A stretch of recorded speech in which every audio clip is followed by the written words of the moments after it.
உங்க பொண்ணு தண்ணி அடிச்சு ஊரை சுத்திட்டு இருக்கிறவன கோயில்ல கல்யாணம் பண்ணிக்கிட்டு உங்ககிட்ட இருந்து பாதுகாப்பு வேணும்னு சொல்லி ஸ்டேஷன்ல வந்து கேக்குறாப்ல. அதுக்குதான் உங்களுக்கு போன் பண்ண, சீக்கிரம் கிளம்பி வாங்க. மேடம், நான் சொல்றேன்னு தப்பா நினைச்சுக்காதீங்க. முதல்ல திருந்த வேண்டியது பெத்தவங்க தான்.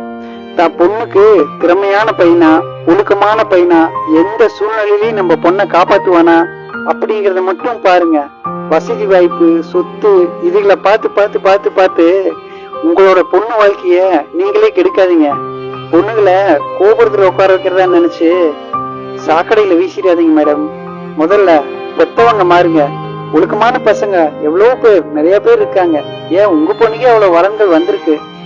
ஆனா உங்களை மாதிரி பெத்தவங்க தான் சொத்துக்கு ஆசைப்பட்டு பிள்ளைய வசதியா கொடுக்கணும்னு சொல்லி நல்ல வரன்களை எல்லாம் விட்டுட்டு குப்பமேட்டில் ஊண்டி பொண்ணுங்களை தள்ளுறீங்க. இனிமேலாவது திருந்துங்க மேடம்.